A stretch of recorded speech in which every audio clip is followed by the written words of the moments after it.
Hi, everybody. Welcome to week 1 of our English 1020 online course.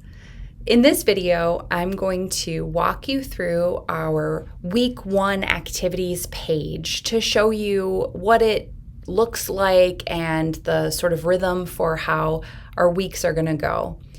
I'm also going to talk through the assignments for this week.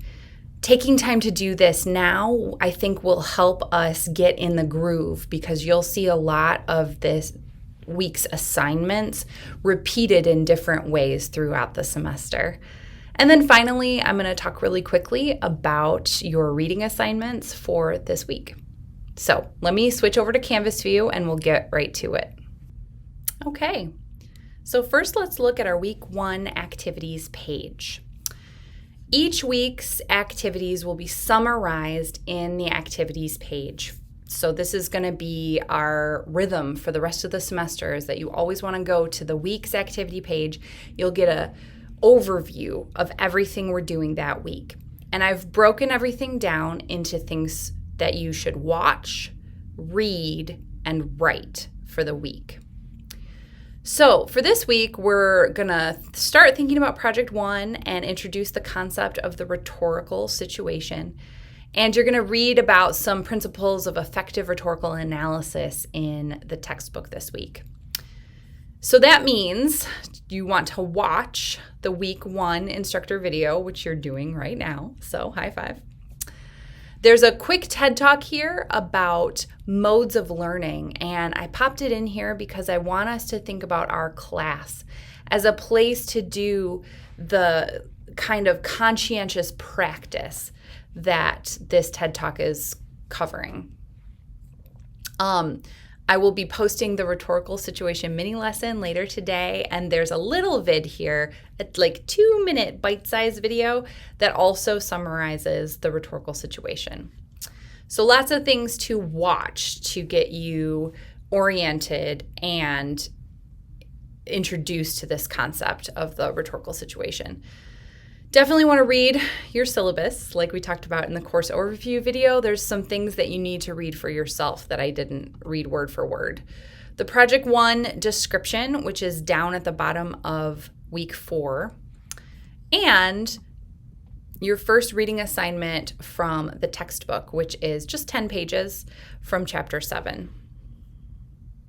You're going to write your first chat check-in today, and I'll show you a little bit about how to do that. You're going to write your first digital journal, and we'll look at that together as well.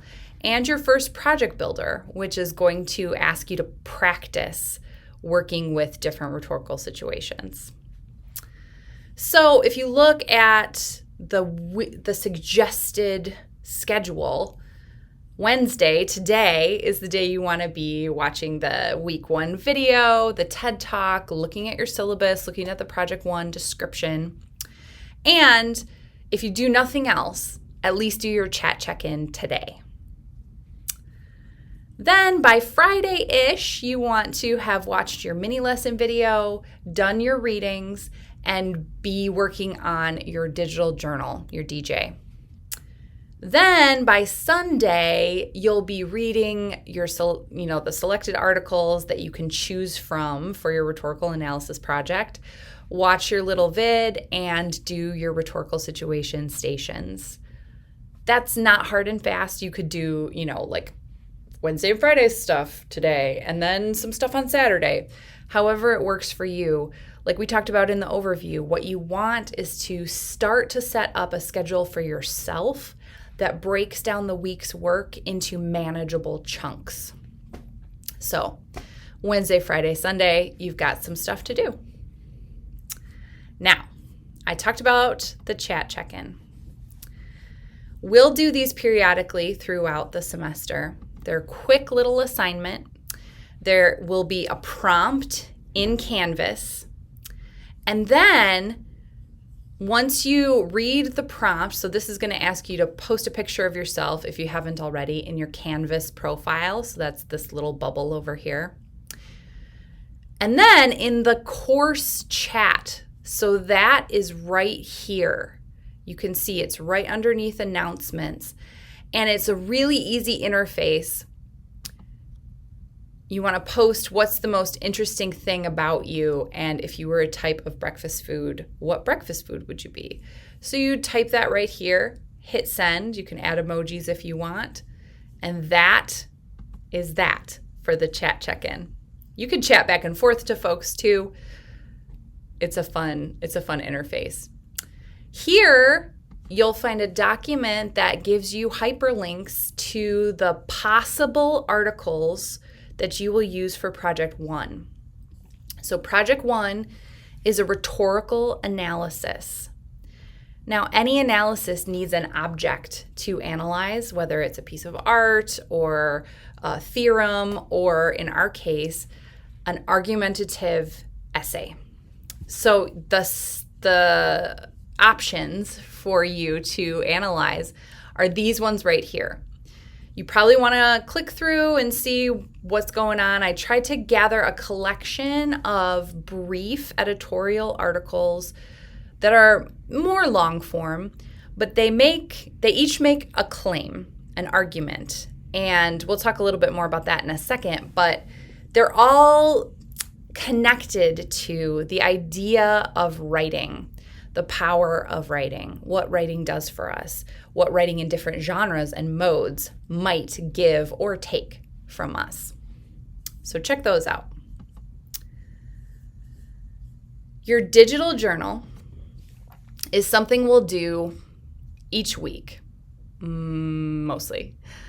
And it's going to, it contains, I can't talk today, two main pieces. One is to think about what you've read for the week, and two is to reflect on some prompt that I've put forth.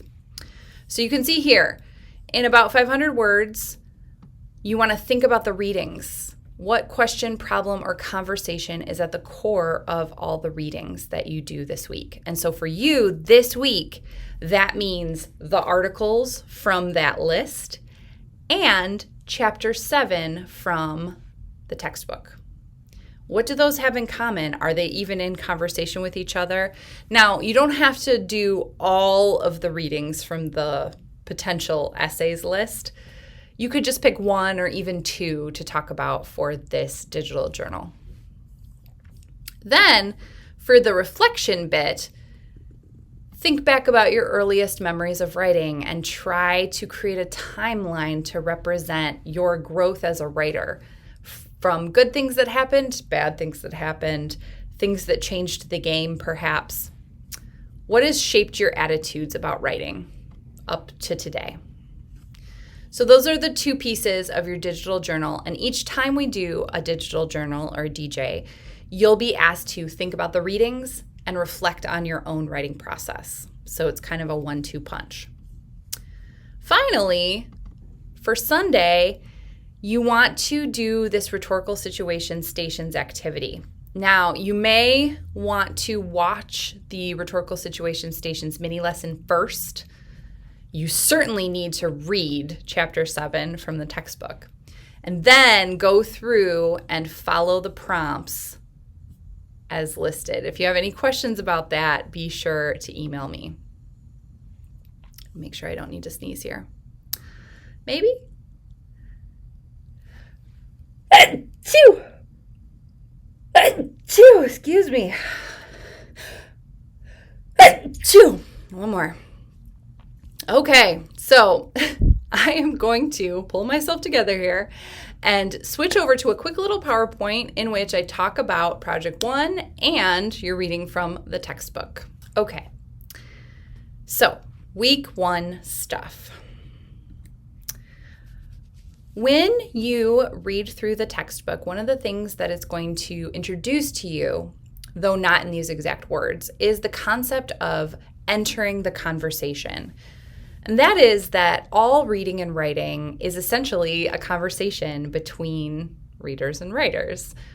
The conversation comes from an initial metaphor that Kenneth Burke wrote about. It's called the parlor metaphor, which basically just, think of yourself coming to a party and there's people who are already there and they've been in conversation before you got there. And then you get there and you enter into the conversation first by listening, to what everyone's saying, and then you get to put forth your ideas. So when we think about reading like a writer, this is what we're trying to do. We're trying to read texts like the articles that you're going to choose from to do rhetorical analysis on. You want to read for what the writer is trying to say and how the writer is trying to say it. And then you can respond with your analysis. So really what we're establishing here is that there's a relationship between reading and writing. You may be like, duh, of course there is. Then we get to this idea about arguments or claims, but that word, it can kind of be a buzzword, right? And this is where I just want to say really quickly that making an argument is not the same thing as being argumentative. Well, let me say that again. Making an argument is not the same as being argumentative.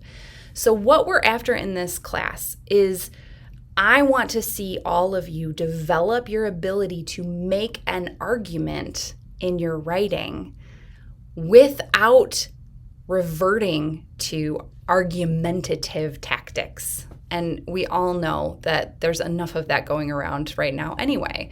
Social media is a big, icky place for argumentative communication, not necessarily thoughtful argument.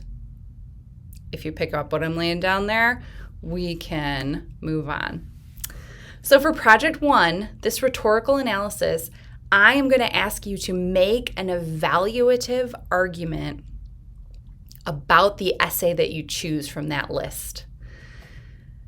That argument is going to say whether or not what the writer of the essay is saying is effective.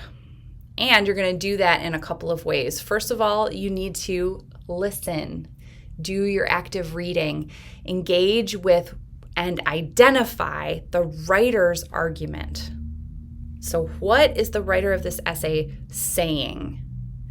Secondly, this is the analysis bit. How are they making their argument?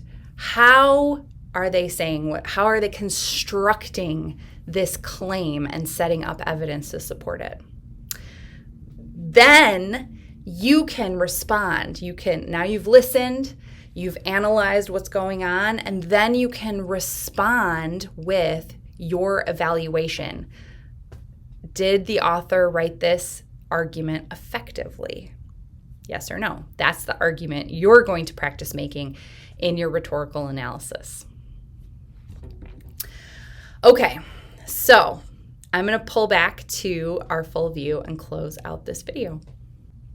Okay, so we did a little bit of housekeeping in this week 1 video, and hopefully our next weekly video will be a bit quicker as we go through the week's activities and any highlights from readings or anything that I need to talk to you guys about.